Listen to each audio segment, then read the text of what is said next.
Why do you think our socialites will find today's episode unique? I'm going to walk them through a very complex homicide investigation where the victim's body was never recovered. Even more challenging, the crime scene produced no evidence of what actually happened to her. But I think I know where he hid the body. Happy Valentine's Day, socialites. You're invited to indulge in exceptional storytelling. Delight your insatiable desires for scandalous schemes and criminal conspiracies. Socialite Crime Club, recounting misdeeds.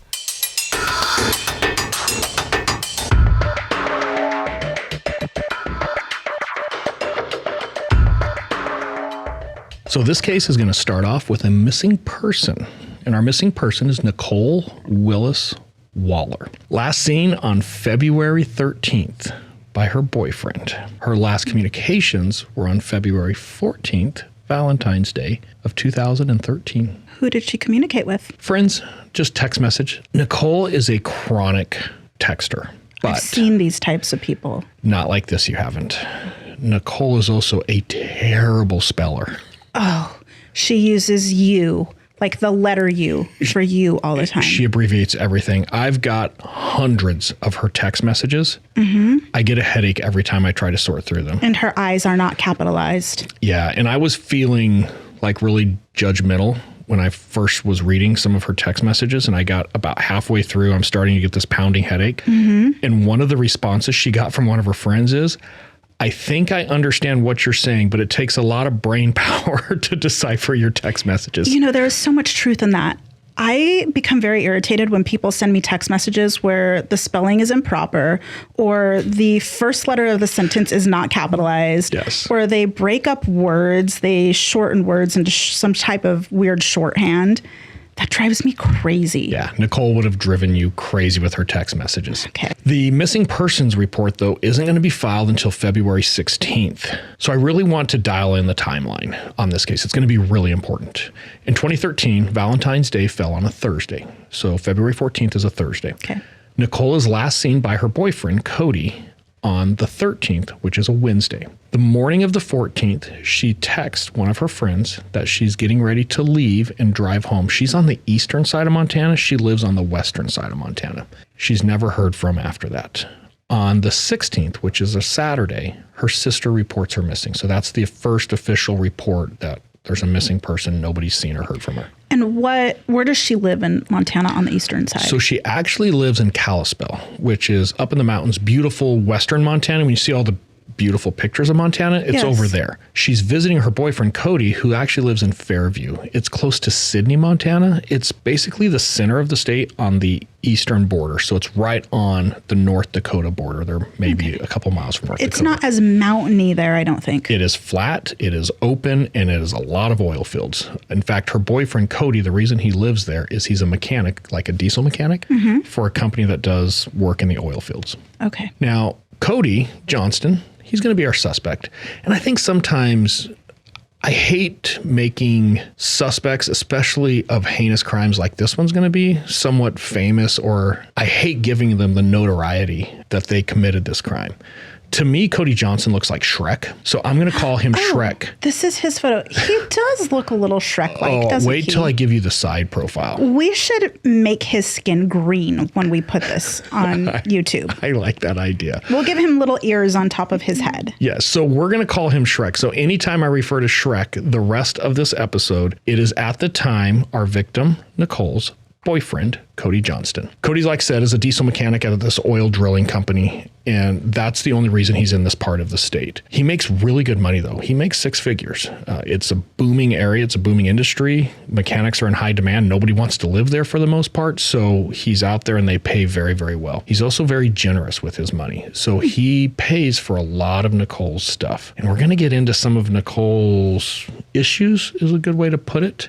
Okay. The center of this entire episode, I want people to understand there's this house. This house is in Kalispell, where Nicole lives. Nicole has 3 kids from a previous relationship, nothing to do with Cody. She lives in Kalispell. Cody has actually purchased or bought a house in Kalispell for her. And they have this written agreement where she is buying the house from him, but she's already paid money. I think she's got about $10,000 invested into this house. Sure. And they have this contract that she's paying him and that she's buying the house from him. Do we know how many children she has from another relationship? So she has 3. An older daughter, when I say older, maybe early teens at this time, and then 2 younger boys. Okay. She had 3 kids. She's going through a divorce with her current husband at this time, and she's actually set to sign the divorce papers on Monday. So if you think of the 14th being Thursday, so the 16th, the 16th when she's reported missing is on a Saturday.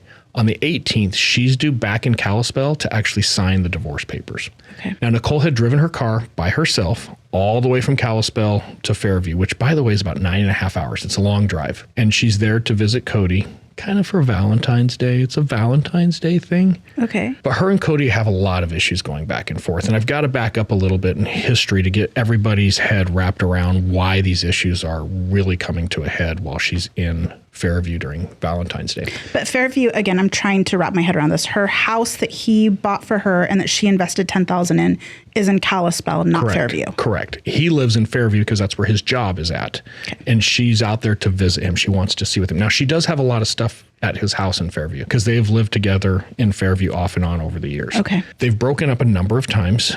Cody's dating another girl on the side, which we'll get to in a minute. Oh, this is never good. No, we have a full love triangle here. Now, Nicole, she has some medical issues. She's actually, and I looked into it a couple times, and I'm not going to lie, I can't speak to the specifics of them, but there's some type of either neurological brain type issues that she just has a lot of medical issues. Because of these medical issues, she's on a lot of medicine and painkillers, and it's just kind of wrecked her life. It's taken over, and she is clearly addicted to some of these painkillers. Oh, okay. Methadone being the primary. Oh, no. Methadone addiction is very, very difficult. And I'm not taking anything away from Nicole on this episode by getting into this a little bit, but I need people to understand when your significant other is addicted to methadone, it is a very, very challenging relationship. Right. I don't think it's just your relationship with a partner or a spouse. I think it impacts multiple relationships in your life with your siblings, your parents, your friends. 100%. And I'm not defending anything about Shrek on this case, but I will acknowledge there's some pretty clear challenges here. Because of that, they're on and off again with this dating, if you will. And the last time they were off and Cody was dating his new girlfriend, Amber, Nicole tried to figure out a ploy to get Cody back. Okay. And Amber, how does he know her? Where did he meet her? I don't know where he met her. She's a school teacher. Okay. She's an innocent little school teacher. Oh, these school teachers. Yeah, you know how they are. Yes, we don't pay them enough, that's for sure. Anyway, Nicole's got to figure out how to get Cody back. How does she pull Shrek away from Amber? How does she sink her talons back into him? Yes. Pregnancy. Okay. I'm pregnant. But she's not. She lied. Not only did she lie, she took it one step further. And this is kind of hard for me to really explain or wrap my head around. When we start talking about a victim in the beginning of an episode, I want our people to love this victim. There's some issues we got to deal with here. She took, I think it's a family member, maybe a cousin's ultrasound, and she cut the date off the bottom because it was from like a year or two previous. And she sent Shrek this ultrasound of her cousin who was pregnant and said that that was her ultrasound. And oh, by the way, Shrek, that's a little baby Shrek in my tummy. Oh, that is cunning. It is. And Shrek, trying to do the right thing, takes her back. Oh. So their relationship is somewhat back on. He's got Amber in the wings right now, and he's trying to figure all this out. Sure. So when she goes out there around Valentine's Day, it's important for everybody to be tracking this prior history. There's all this cloud of just nonsense, right, when she's there. Right. And we're going to get into a lot of text messages that's happening. Here is Amber. Oh, okay. Amber does not live in Fairview either. She lives, I think, in Lewiston. Mm-hmm. So she's in and out. So Cody is just working his ass off all the time. And then every once in a while, he will have Amber visiting, and every once in a while, he will have Nicole visiting. So for Valentine's Day, Nicole's out there. But Amber knows. Amber knows what's going on. And Amber knows the history as well that Cody went back to Nicole because she was pregnant with his baby. So she's feeling irritable. Maybe just a little bit. Mm-hmm. But then she also finds out Nicole's not really pregnant. So Amber's clued into, okay, she's playing all kinds of games with who I want to be my man, if you will. Do we know when this photo of them were taken? Was this taken after Nicole was out of the picture? Yes, I'm 99.9% sure. I can't put a timestamp on it, but I feel very comfortable in reviewing the case. This is probably taken, I'm going to guess, around 2014. They look like a very happy couple here. Well, they should be around 2014. We'll get there. Okay. So Nicole is set to leave Thursday morning, Valentine's Day morning. She's texting people the 2 days leading up to that she's coming back to Kalispell. There's a ton of documentation. She needs money. She does not have any money. Does she work? No. She is very dependent on some of like her Medicare, Medicaid. I don't think it's Medicaid. Like government funding healthcare? Yes, yeah. And she's expecting a check and she's waiting on this check. And the reason she needs this check is it's gas money to get her home. It's a 9.5 hour drive. So there's a lot of text messages where she's talking to people in Kalispell and she's even trying to borrow money. She's trying to get home. And she was actually looking at leaving on the 13th, but she doesn't drive well at night, she says. So she's going to leave the morning of the 14th. So it's pretty well set. Amber is on her way in the next day on the 15th. So as Nicole is leaving on Thursday, Amber's due to arrive on Friday. Very important fact. These are very tight timelines for Shrek. Yeah, Shrek is, he's juggling. Right. Well, after she sends a text message, and it's around 7:25 in the morning on the 14th, to a friend in Kalispell, I'm on my way, she's never heard from again. Never seen again, never heard from again. To this day, she has never been seen since. And this is her missing person flyer. One of them. There's about 5 out there. Okay. This is a missing persons flyer that was generated. Her sister, Carmen, is actually going to report her missing on Saturday, February 16th. Okay. And we'll put this up, and it kind of gives you guys an idea of what she looked like and some of the details. And most of those we've explained at this point. Law enforcement did talk to Cody pretty quick because he was the last one to see her. He gives them a story that, yeah, no, just look at her text messages. She left. She even texted that she left. I was working that day. In fact, not only was I working that day, we were having issues on the 13th, and I just didn't want to be around her anymore. So I spent the night in this little camp trailer at my work site, about 15, 20 minutes away from my house. She was at the house. Oh, by the way, I took a picture of that when I stayed there that night. At his trailer? It wasn't even his. It was a friend of his. Okay.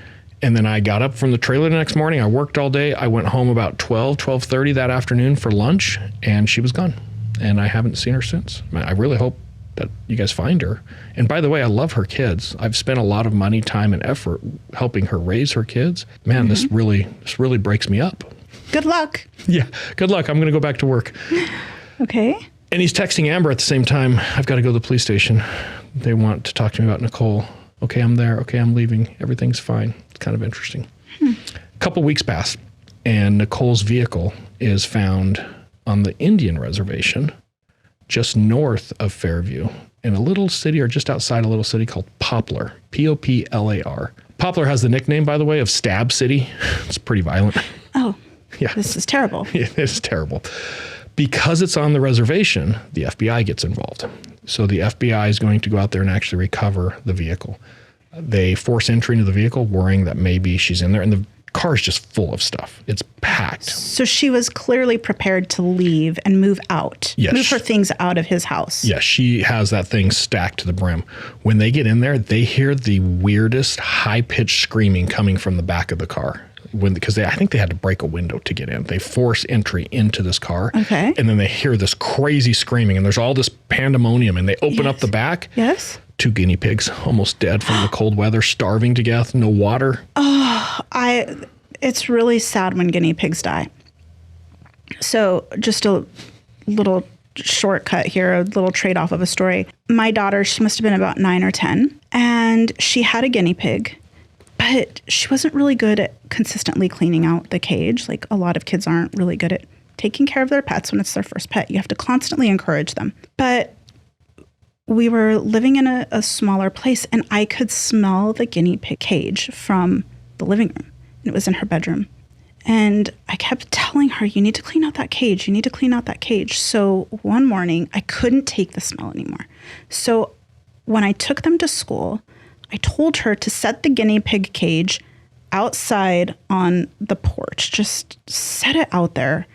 And when you get home from school, because it was a half day, when you get home from school, you need to clean the cage. Well, she does everything that I ask of her, except she forgets to fill the water on the guinea pig cage. Now, I don't even know how long this poor guinea pig has been out of water. You're starting to describe more of a guinea pig homicide than a guinea So pig I go tragedy. outside to check on it when I get back from dropping them off at school.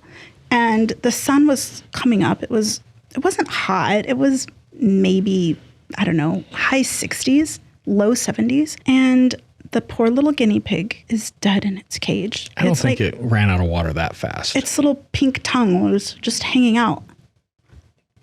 It was terrible. It was terrible. And I thought to myself, why do other pets always have to die on my watch? They're fish. Well, really, it was just fish and guinea pigs at that point, but no other pets. But it was terrible.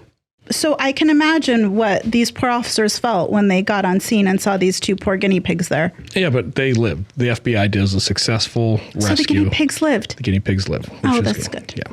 Just in time, they found it. All of her stuff, though, like I said, is in the vehicle. The vehicle's packed full of all this other stuff. There's really nothing in the car that's going to help the case, other than it's dumped on the side of the road out by Poplar. There's no sign of Nicole. There's really no evidence to be spoken about in the side to say, well, maybe she was hurt. Maybe there's blood. Maybe there's something. Nothing. And there were no witnesses to see her pull the car in, or maybe somebody else? No, and it sat there for what I believe was at least a week or two before anybody even reported it. So kind of, but it's out on the reservation. It's just outside of town, so it's a rural area.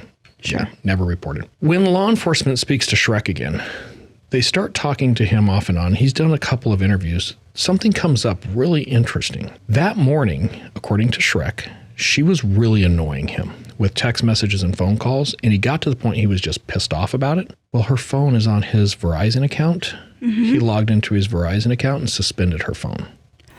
And this is kind of a big deal when it's discovered, because when everybody looks at this case, and the last time she was heard from was that Thursday at 8:25 in the morning when she sends a text, "I'm on my way." Well, just shortly after 8 a.m., he had suspended her phone line. So if she wanted to text or call after that, she couldn't. Right. And if she was stranded somewhere, she couldn't even get a hold of anyone. Right. So the timing of when he decided to just cut that phone is really interesting to law enforcement. It doesn't clearly show any criminal act, but the timing is very unique. So they kind of put that in their back pocket, and they're going to move forward. They're going to try to search for Nicole everywhere, but Montana's a big state. It is a big especially state. This part of Montana. And what time of year was it? It was February, so it was cold. It was cold. It was very cold in Montana. And the wind up there at this time of year is just terrible. Terrible. Right. So they keep trying to search for her. And then one day, all of a sudden, she makes a post on Facebook.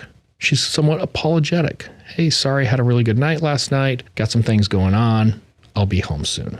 Okay. Her poor sister just immediately is thinking, okay, she's okay. Like, what's wrong with her? Why aren't you contacting people? Why is this the only thing you're contacting? But at the same time, her sister realizes, this still could, it's shady. It's a little bit fishy. I'm not going to tell the rest of the family yet. Everything was spelled correctly. It's funny you're saying that. That was one of the red flags, is everything was spelled correctly. There was no abbreviations. It's one of the easiest ways to see when somebody isn't making their own post. Yes. And that is where the sister kind of put the brakes on everything and immediately started thinking, I'm not sure this is Nicole. Something's just not right about this message. So that kind of goes in the investigative bundle of things that are happening, but it's still not enough to really articulate what's happening. Now we're going to talk about some really good police work in this case. He works for Montana DCI, Department of Criminal Investigations. Mark Hilliard, good guy. And Mark is on this case. He was very, very passionate about this case. He was diagnosed with cancer in the middle of this case and continued working it like a madman. Like, I've got it, hats off to Mark. He did a great job on this case. Mark's tenacity is going to make a big break in this case that arguably is what is ultimately going to start the dominoes falling to solve it. Okay. He looks at where she left the house, allegedly in Fairview. She looks at where the vehicle was recovered in Poplar, and he looks at the route. He then drives the route very meticulously, noting any surveillance cameras from point A to point B. There's one, and it's about 90 miles. It's a long route. Okay, where is it at? Culbertson, Montana. It's on the high school at Culbertson, Montana. So there's an intersection. As you go through that intersection, there's a video camera on the high school there that actually captures that intersection. Okay. So he pulls the video. Luckily, they still have the video. He watches it, and that morning, sure enough, there goes Nicole's car passing by. Now, the video is not good enough to see who's driving, but it's clearly her car. But what really catches Mark's attention is the big red Ford F-350 that's following her. And it stands out because it's this giant red Ford truck, but it also has one of those yellow or amber emergency lights on the top of it. The light's not on, but it's clearly mounted to the top of the vehicle. Sure. I've got to give it to Mark because when he sees this, his immediate thought is that vehicle is following Nicole's vehicle. And it's a unique vehicle. Can we find it? So he sets out to work and he discovers that just outside of Fairview, there's this individual by the name of Bill Soderberg. Oh, Here's a picture of Bill. It's good to see he dressed up for court, isn't it? Oh, you'd be surprised. That is dressed up for Bill, I assure you.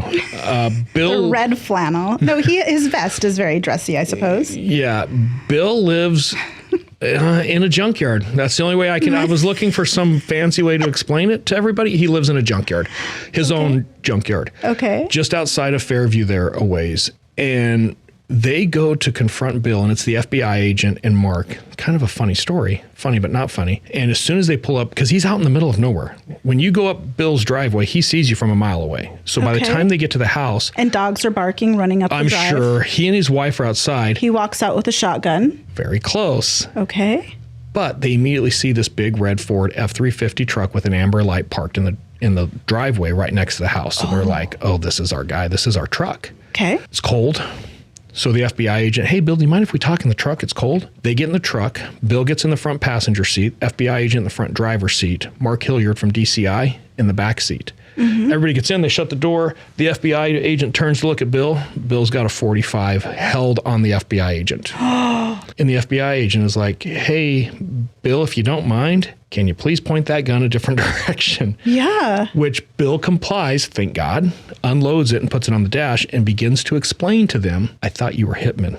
And of course, they're like, why the hell would we be hitmen? And why would we ask you to sit in the vehicle? Stop it, Bill. What why not the just hell? kill him right then and there when they walk up to the drive? Right. And he says, no, I thought Shrek had hired you to come here and kill me. Bill, why would Shrek want you dead? Well, it has to do with that missing girl. Oh, do tell. Do tell. And what is the date that they're interviewing him? Do we know how far along we are? I want to say we're probably a month or two into the investigation. Some time has elapsed for sure. Enough time for him to be thinking that something is eventually going to go wrong because maybe he had involvement in this? Oh, he has involvement, 100%. Okay. And I think the biggest issue I have with Bill is Bill should have come forward. Bill knew she was missing. Bill knows he played a hand in that, and he's just been sitting on it. So I think, in his own idle time, he's trying to figure out what's going to happen next. There's some guilt happening. Oh, he knows he's in the middle of this. What he starts to explain is on the morning of the 14th, about 8:30 in the morning, Cody Johnston, Shrek, decides to visit him. Hey, Bill, by any chance, do you have a 55-gallon drum with a locking lid that I could borrow? Oh. No, Cody, what's up? I was just looking for an empty barrel.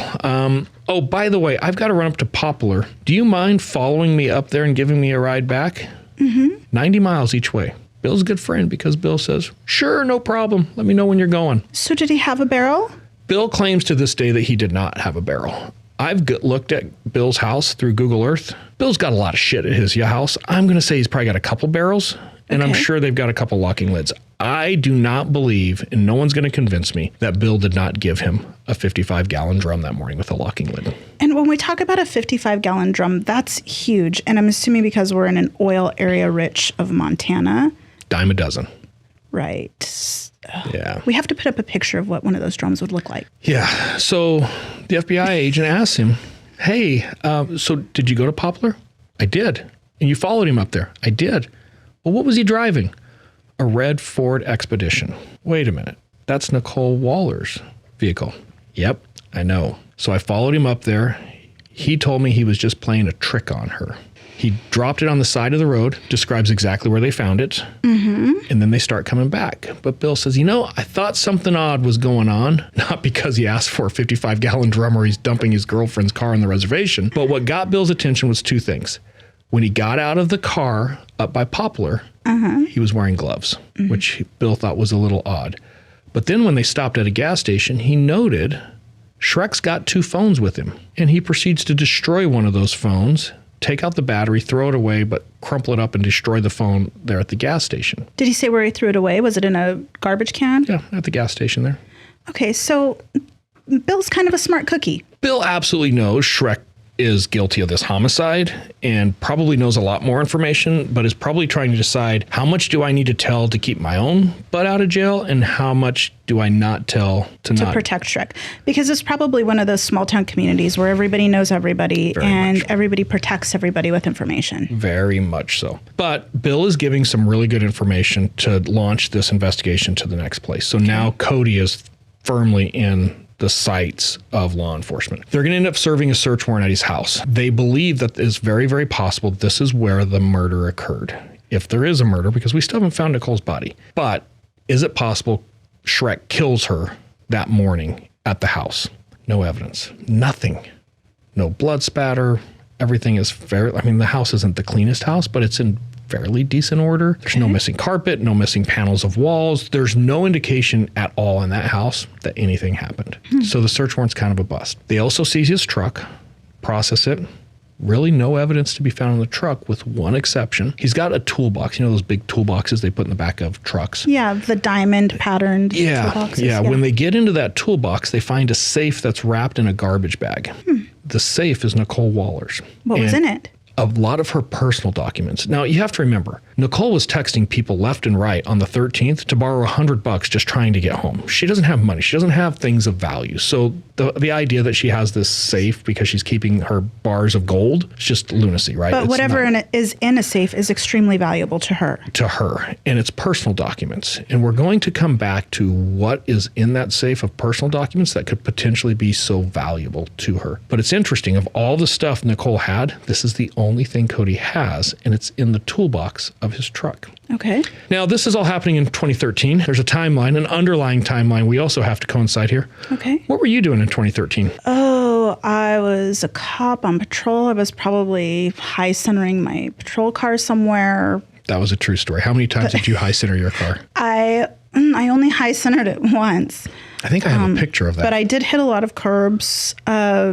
I high centered it when okay, so here's the problem, is that when you get into the seat of a patrol car, you have to remember that there are a lot of people who sit in that same seat, and you may get a random patrol car that you check out that's different, all the time. But all of these people who sit in the seat are 100 to 200 pounds bigger than me. So the seats start to sink in. Stink and sink. They stink and sink, actually, especially in the summertime when these huge guys in all of their gear start sweating in them. It's absolutely disgusting. So when I get into the car, the seat is sunken in and I can barely see over the hood of the car, right? So yeah, I high centered one of my patrol cars once when I couldn't actually see over this curb and it went down into this little embankment. It was terrible. There's actually a picture of me that we can find somewhere. Oh, we will post that picture. I have it. 2013, I was also a cop. It's interesting, though, with this case, and I'm going to segue for just a second here. My job in 2013 as a police officer is I was assigned to a fugitive apprehension team. My entire function was hunting down fugitives. So you either had to have a warrant or you had to have just committed a very violent crime for us to be hunting you down. And we used a lot of phone technology to do so. And at the time, I was really frustrated that I didn't feel we had good software to help interpret the call detail records. On the side, in my spare time, I was developing a program because I knew what the records looked like when I got them. And I knew after I spent hours and hours and hours looking at them, what I needed to see, but how could I do this without taking hours and hours and hours? Like I needed it to happen in a few minutes. So I started watching YouTube, I taught myself how to program, and I wrote a program that I could get these phone records from Verizon. I could dump them in this program in a matter of minutes. They would spit out and they would show me on a map either where this phone was at or where it went day to day. But I was doing that as a police officer. That was 2013. I remember you working on that. I remember I would assume you do. Watching YouTube and learning how to code. So let's move forward in our timeline. They feel pretty comfortable that Shrek has killed Nicole, but they just don't have enough to charge him.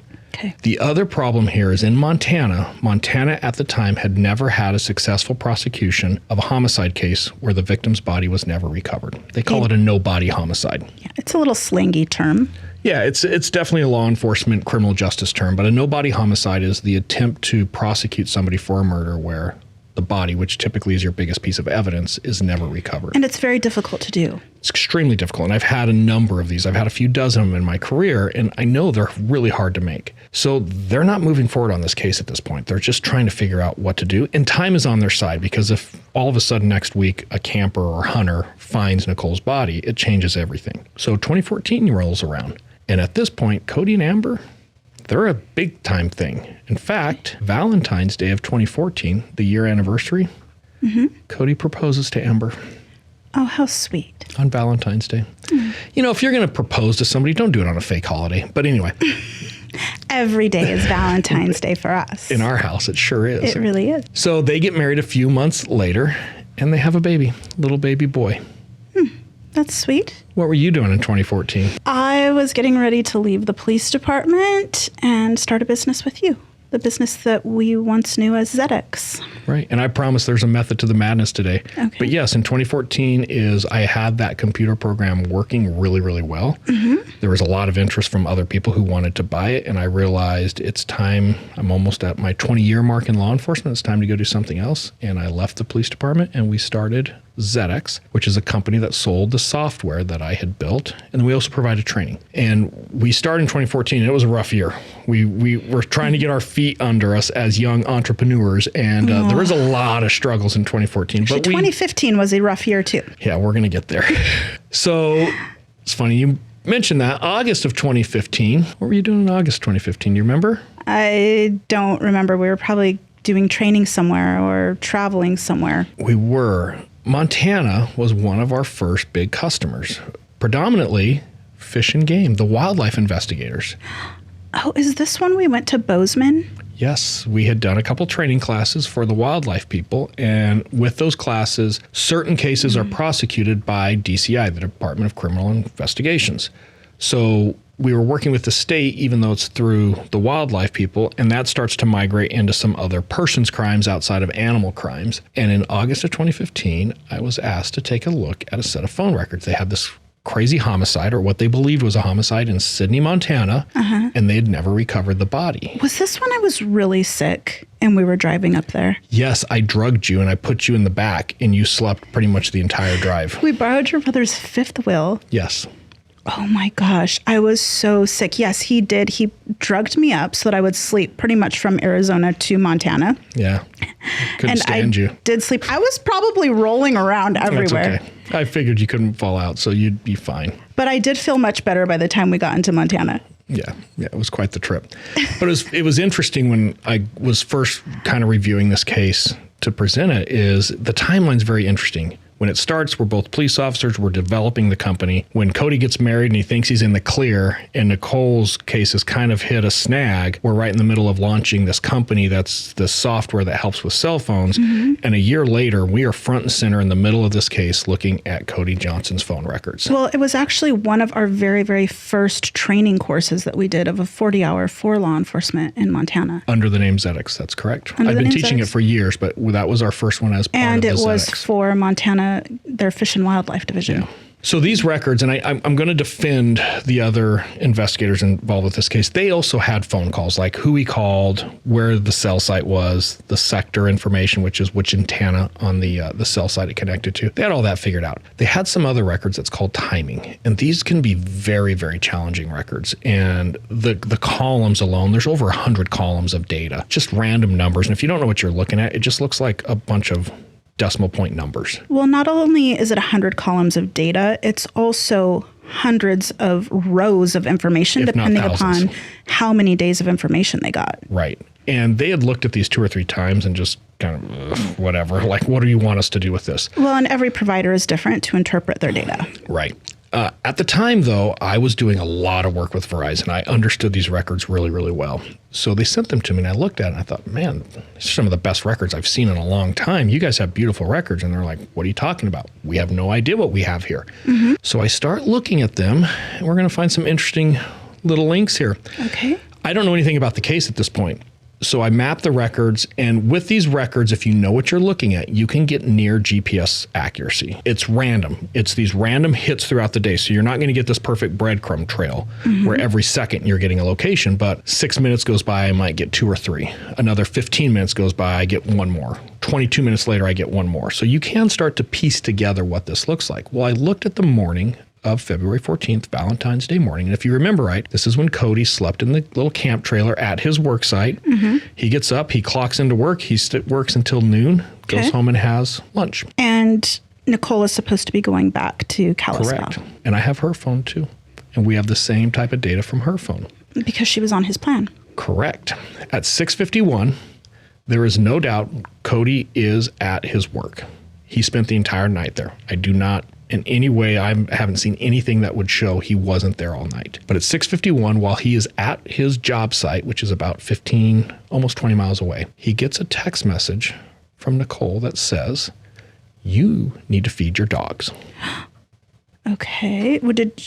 She just decided not to feed the dogs before she left his house? Apparently. And he knows that she's leaving that morning. There's all kinds of text message history showing he knows she's leaving. See, even if you and I were very upset with one another, I would still expect that you would take care of my dog before you left somewhere. You know, you could try to get me back by telling me that you're pregnant when you're not, and I could probably forgive you for that. You don't feed my dog, I'm coming after you. Right. Yeah, I agree. And I'm not saying that's the motive here. That is grounds for death. But it definitely starts the morning on the wrong foot. Yeah, you Cody. can't mistreat an animal regardless of whether or not you like their owner. Well, this pisses Cody off, I think. But I think Cody has some other things going on here where everything starts to deviate. By 7:13, he's driving. He is moving away from his place of business. He's irritable. But he's also calling Nicole. And this starts a little pattern. The first call is 3 minutes and 22 seconds. When he hangs up, he calls her back 68 seconds. When he hangs up this time, calls her back 44 seconds. When he hangs up that time, 35 seconds. Hangs up that time, 53 seconds. Just calling and getting hung up, calling and hanging up, calling and hanging up. The entire time, he's driving from his workplace back to the house where Nicole is at. At 7:25, she sends that text message to the friend in Kalispell, "I'm on my way." By my calculations, Cody is either pulling into the driveway as she's sending this text message or within about a minute after she has sent it. Okay. And he goes home.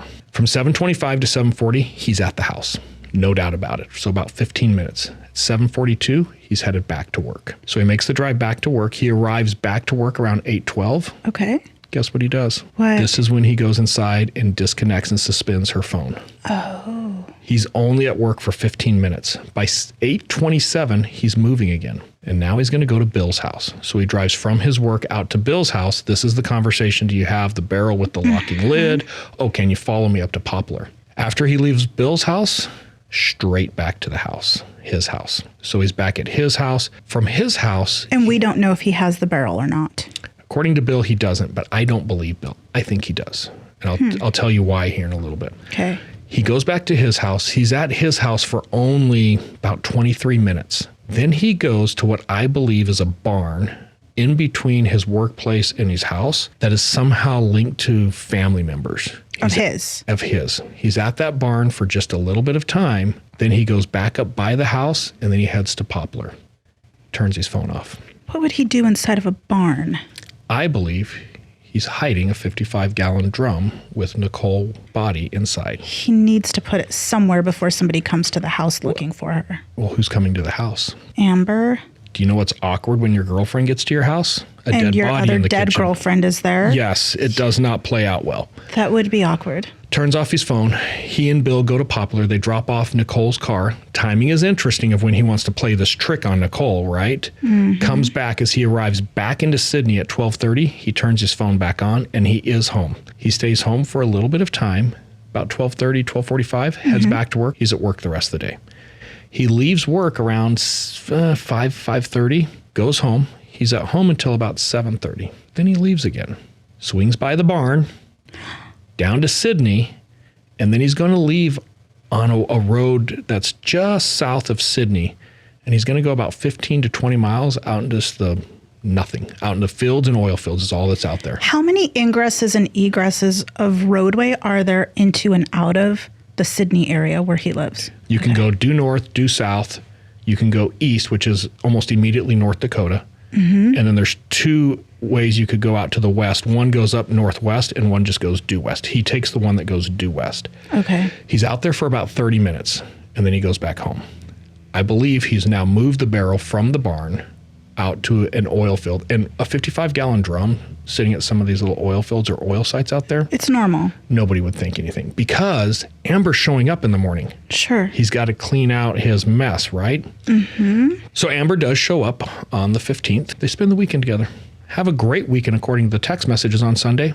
Oh, She's very, very thankful for the time, loved their time together, and is looking forward to spending more time with him. well, I'm sure it was really nice that Nicole wasn't texting him over and over again, She wasn't bothering him at all. just interrupting all of their loving Nothing. time together. Yes, which is interesting because Amber had to hurry to get her text messages in about how much she enjoyed the time because she's now driving back to Lewiston and she's texting him how much she loved his trip. But then she had to hurry because he turns his phone off. Oh, did he explain to her that he was turning his phone off? No, it's off for about 5.5 hours. Oh, As soon as Amber is out of town, we see him go back down close to the highway that leads out to the oil fields I was talking about. And as he's getting into that area, he turns his phone off. His phone is now off for 5.5 hours. He doesn't turn it on until he's coming back into Sydney. And he's on that road that kind of goes out northwest of Sydney. so how far do you think he could have traveled within a 5.5 hour period of time, outward and back? So there's a couple factors that are going to come into play here. Number one, it was snowing. The roads were really bad. So that immediately is going to slow down. So we have a search radius of about 150 miles around Sydney. That is enormous. You're never going to effectively search this area. It's all open. It's wide open. Right. And I got to give it to Mark Hilliard. He gave it a hell of a try. That guy's walked over all kinds of territory and terrain out there looking for poor Nicole. The thing is, the ground would be frozen. It's going to be difficult for him to bury a barrel out there. We're going to come back to this. And I know there was a lot of thoughts. There's a lot of like little caverns and sinkholes and old abandoned mines and drill holes out in this area. So there was a lot of thoughts that maybe he knew of some of these and he just rolled the barrel down in there. But hold that thought for a second because I have a new theory that I want to get into here in a little bit. Let's talk a little bit more, though, about what the phones show. At lunchtime, when he gets back from dumping the car, when I got into the text messages, now that I'm seeing the whole phone conversation, he's having a conversation with Amber. And this gets really interesting to me, the timing. So just so everybody's tracking, we're back to Valentine's Day.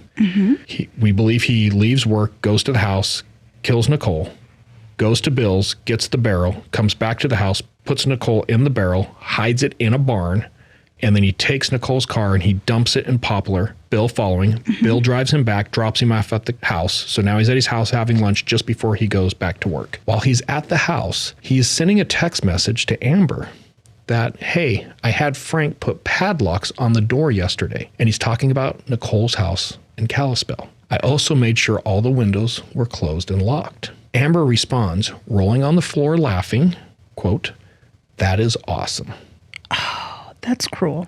Cody responds, "I told you I had a plan."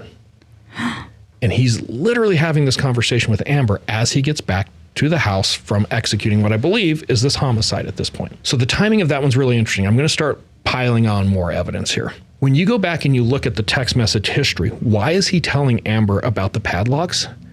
Amber is putting enormous pressure on Cody leading up to Valentine's Day. To be done with her. You've got to it's me or her.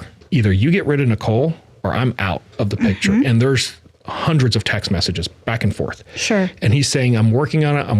I've got a plan. I'm trying to manage it. I just need a couple days. And she keeps pushing him. Well, I don't know if I can give you a couple more days. Like, I'm pretty much done. So he's getting a little desperate, but at the same time, I'm sure he's annoyed with all of the crap that he's having to put up with from Nicole. But it goes further because breaking up with someone, as much of an inconvenience and a pain in the ass and emotional draining as that could be, Yes. it's also just, I'm done. Leave. Right. Things are going to change here. On the 12th, he starts texting this guy in Kalispell to go put the padlocks on the house. So he's already planning on locking up her house on the 12th. On the 13th, he hits that guy back and tells him, hey, our plan, it has to happen tonight. He needs the locks on the house the night of the 13th. After he tells the guy in Kalispell, make sure you lock the house up, he hits up Carmen, who's Nicole's sister, Okay. out of the blue. And Carmen's like, who is this? And he has to even tell her, oh, it's Cody. And he's trying to have this deep conversation about Nicole and if she thinks that they can get Nicole the help that Nicole needs.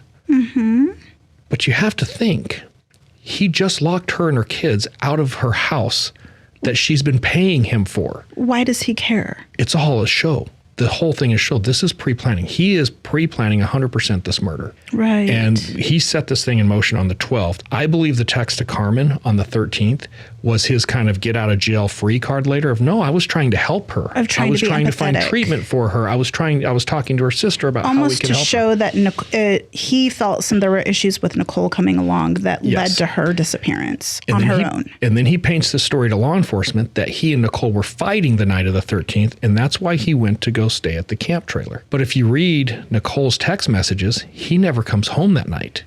They may have had some conversations on the phone, but they don't fight. And then when he gets to the trailer, what's really interesting is the picture he took of the trailer. He takes that picture to send to Amber because he's telling Amber, I'm not at the house. I'm not around Nicole. I'm staying with my buddy. Here's a picture. And she even tells him, you didn't need to send a picture. I believe you. It's an alibi. He's Right. setting up. I wasn't even home on the 13th or 14th. Sure. Then that morning, he punches the time clock to show that he's at work before he drives to the house. All of this is super, super pre-planned. Okay. This makes sense. He gets the text message about feeding the dogs, knowing that she's getting ready to go back to Kalispell. For the first time that I can find in the records, he blows her phone up Signs of nonstop. stress. He doesn't want her to leave. And Nicole is very much in love with Cody still. If he's calling, she's going to wait. Right. It's a means for her to stick around for attention and for communication. Yes, but he needs her to continue that plan of, I'm on my way back to Kalispell. So was she just not responding to his text messages and that's why he kept blowing her up? No, he's calling her. And she's answering. They're talking, and then they're hanging up, and then they're talking, and then they're hanging up, and then they're talking. We don't know what was said. Okay. But it works perfectly for Cody's plan because Nicole still thinks she's leaving. She's texting people, I'm leaving. And he needs that for his plan here to be like, well, I don't know, she left, Sure. if that makes any sense. Yes. Kind of interesting. And obviously we don't know what the conversation was when he gets to the house that morning. I suspect it had something to do with that document. The thing that Cody needs that he doesn't have is the document about the house. Amber also wants that house. And if it's in Nicole's name or Nicole is buying it, they're never going to be rid of Nicole. We're talking about the document that showed that they both had some type of ownership of the house in Kalispell. That she had already paid him some money, and that was she's buying that house from him. Was it some type of civil written agreement between the two of them? Correct. Okay. And either he can't find it, she's not willing to give it, one thing leads to another. And for Cody, this is worth killing over. This is when he's going to kill Nicole. And obviously we don't know how he killed Nicole. I can surmise that it wasn't a super bloody scene or even really a bloody scene because the house was perfectly clean. He wanted a happy Valentine's Day. Amber, here's the keys to your house. You just nailed it on the head. Perfectly stated. There's a lot of thoughts that have been thrown out. Well, is this pre-planned? Is it really not pre-planned? Well, why is he just now looking for a barrel? Wouldn't he have already had a barrel, ready to go? But again, I've seen satellite imagery of Jim's house. I think Cody thought, no, I can go to Jim's and get a barrel at any time. So I don't see that is really an issue. You have to remember he's super under the gun with Amber coming. The padlocks to me just set this whole stage. Nobody knows that he locked that house up. He did it behind everybody's back. And remember, she lives there with her kids. Right. It would never hold up legally. Where were her kids at this time when he locked up the house? Were they with her in Sydney? Her ex-husband. Okay. Well, who's going to become her ex-husband. But I think the thing with locking the padlock, he doesn't know if that document is with her or if that document's in the house. And I think what he wants to secure is when he kills her, he's going to have control of the house and control of whatever's in her car so that he can search through and find what he needs to find without anybody else taking it. Did Bill say if he spent time going through her car, or he probably already did before he asked Bill to take it out? Yeah, Bill never says anything, but we know the safe ends up in his truck. And when they do get into the safe, the house document is in there. So that was her most valuable possession. It was. That if you look at her financial means, she had more money invested in that purchase of that house than anything else she had going in her life. And she was asking everybody for money, for help. Correct. So everything is going to come in when we go to court. They're going to make an arrest based on the phone information. And this is a big deal in Montana. Montana has never prosecuted a case where they didn't have the victim's body. Dateline, Josh Makowitz did a piece on this. I think it was called Under the Prairie Sky. And even Dateline attributed The ZX program that we created in 2013 and 2014 is what blew this case open. This is what changed the entire thing, is when you look at the phone patterns that morning, paints such a different story. And Cody's lying big time. Right. So everything's going to come in that we did, and Cody's going to testify. And not well, I might add. Okay. He is going to admit to dumping her car as a practical joke. He was being childish, is what he said. He's going to admit that he found somebody who had Nicole's login to Facebook and had that person post the fake message, making it appear that Nicole was still alive. Who would have done that besides him? No, the guy came in and testified. There was a guy that Nicole knew somehow that had her passwords, and he convinced this guy to make the post. And the guy came into court and testified, I made the post because Cody asked me to. I knew I shouldn't have. I feel terrible about it. Oh my gosh. But he did it because Cody asked him to. Cody seems to be a very influential person in this town. Well, yeah. Shrek. He doesn't look an orange, does he? No, he doesn't look good, period. He admitted to going to the house after lying to law enforcement. He then admitted, no, I did go to the house. But when I got there, she was already gone.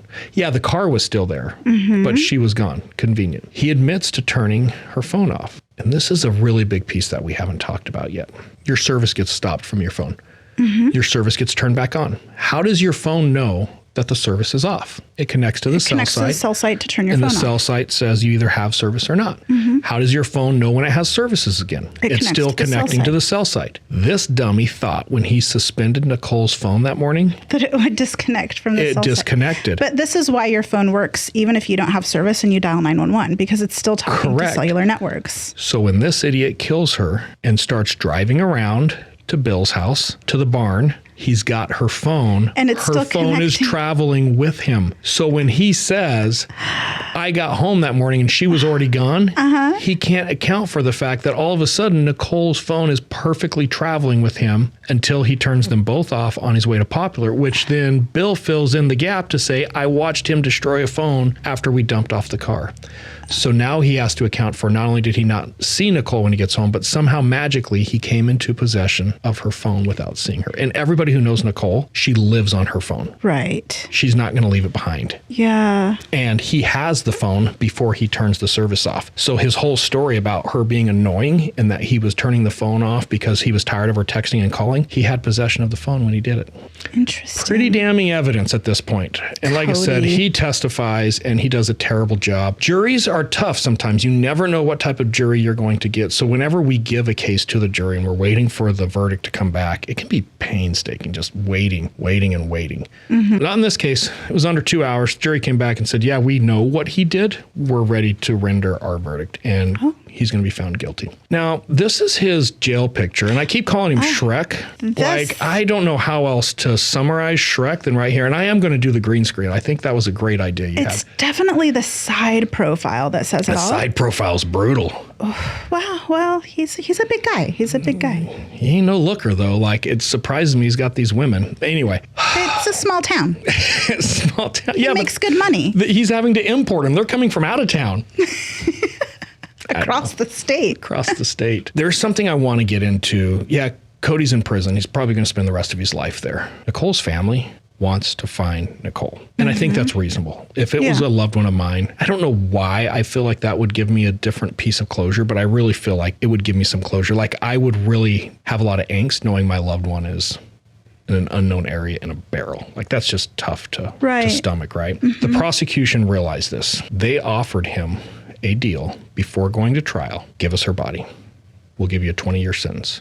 He's still out. He's not that old. Yeah. He would have been out at a relatively still young age. He still would have had some life left. Turned it down. Oh. When they convicted him, in between the conviction and the sentencing, it's usually a couple months before you actually get sentenced to prison, they offered him another deal. Show us where her body is and we'll reduce your sentence. He turned it down. Josh Makowitz, Dateline. They do Under the Prairie Sky. Josh gets somewhat invested in this case. They go back and they interview him now that he's been sitting in prison for a little bit of time. And Josh does a pretty good job. He gets on Cody, like gets on him. Like you're just letting this family suffer. Why would you do that? Cody gets pissed, loses his shit, tells Makowitz to go fuck himself. Right. Like on camera. And I've talked to Josh about this and Josh is like, no, I thought he was going to beat my ass. And then Josh's producer is like, no, this dude's about to beat both of us up. Oh my And he gosh. got up and he stormed off, and they actually brought him back and they finished the episode. But he's been asked 3 times, where's she at? And he usually ends his no response with, I will wait for my appeals to go through. Just convinced he's going to get off. Well, in March of 2023, his appeals wore out. The Montana Supreme Court said, no, actually went all the way to the district court, turned him down. He's not going anywhere. This dude is going to sit in prison the rest of his life. And I think there's terrible people who commit homicides. When you commit a homicide like this and you hide the body, and you're convicted like 5 different ways, your appeals are shut down, you're spending the rest of your life in prison, you have a 10-year-old son who's going to start figuring out what kind of person dad is, and you still have not revealed where the mother of these kids 3 kids are, the sister, regardless if you were the biological the daughter. parent of those Yes, kids. just the inhumanity of just being a terrible piece of shit at this point. Do you really think gets maybe me. it's because Amber truly believes he was innocent? He doesn't want Amber or his son ever really believing that he did it, so he just won't confess to it? For Amber sat through the trial. For Amber to truly believe without any doubt at all that he's guilty makes her one of the dumbest people on the face of the earth. Because she was also interviewed as well by police. Yes, and that was a weird thing she said during the interview. I have a list of people who will testify that Cody was at work that morning, which we know is bullshit. Why would she need a list of people This to testify? was early on. So I don't know what he's hanging on to, but it drives me nuts. I've actually thought about trying to get an interview with him, but I just don't think he's going to say anything. Yeah. But I want to put a little bit of hope into this. This case has stuck with me because I've always thought I want to make sure I'm doing everything I can to help find Nicole. When we decided to do this case, I started reevaluating the entire case. So I spent quite a bit of time looking at things. And about 3 o'clock the other morning, wide awake, can't sleep because this case just hit me again. And there's something that hit me that I want to go back to. And I feel dumb for missing it years ago. He's not just looking for an oil drum. He was very specific.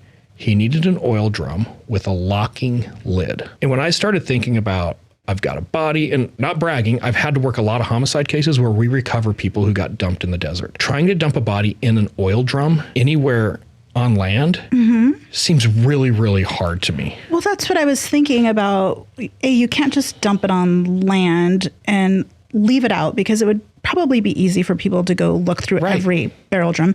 It's February. The ground is frozen in Montana. You're not digging. You're not digging a hole big enough quickly. Right. So I started doing some research. There is a long history, specifically of mechanics, specifically in North Dakota and eastern Montana, of people dumping used motor oil in barrels. When that area blew up with the oil boom industry, hazardous materials and used oil was a big thing. Okay. If you fill an oil drum to the very tippy top and you put a lid on it and it's a locking sealed lid, it will sink. It will not float. So they're just dumping them into the water in Montana. Any body of water that's probably 4 or 5 feet deep or deeper, you can conceal a barrel of oil. So the route that he took is So I their recalculated water. the route. I think I might have found something. It's really Okay. interesting. So knowing that there's this long history, one of my theories is he would know this. Being in the trade that he's in, doing the mechanic work that he's in, even if he's never done it, he probably has worked with somebody who has in that area. And when I say there's a long history, there's been more hazardous material dumping in North Dakota, in this little area right where they're at in Montana, than anywhere in the country. Well, I think there is a lot of Montana because I remember we were river rafting one year there and we were actually told for a long time nobody could get in the water in this A lot river of the because rivers. it was so toxic. Yes, and they have a lot of oil spills, but there's a lot of hazardous material. Just outside of Sydney, it's on the North Dakota side. There's this hazardous material dumping ground. The mountain that they've created burying these barrels is like 50 feet high. Like this is a prolific area for dumping barrels. So I started thinking, I know which road he was on when he came back to Sydney, because when he turns his phone on, he's not in town yet. And he's coming from the northwest. So he's traveling southwest or southeast into Sydney. So he's coming from this road that goes out to the northwest. We can estimate about 150 miles, but then you throw some decent snow on the road, it's probably going to come down to less than that, maybe 90 to 100 miles out. There's 2 bridges on the Fort Peck Indian Reservation. One is known as the Poplar Bridge. We talked about Poplar. It's went only a few miles from where he dumped the car. So clearly he has some type of affinity for that area because he already dumped the car there. And he would know the route. He would know the route, and there's this remote bridge that doesn't have a big guardrail. The water, I checked, it's the Missouri River that it goes under. The water's about 18 feet deep there. It would clearly hide it. This time of year, late afternoon, early evening, he could pull his truck, and he's in his work truck. He could pull his work truck on the side of that bridge and dump that barrel in a couple minutes, if not Easily less. by himself, just roll it out, because he's a big guy. Yeah. About 20 miles west of the Poplar Bridge is the Lewis and Clark Bridge. And it is pretty much the exact same thing. I don't think he's going to go through all this effort and go to a body of water and try to roll.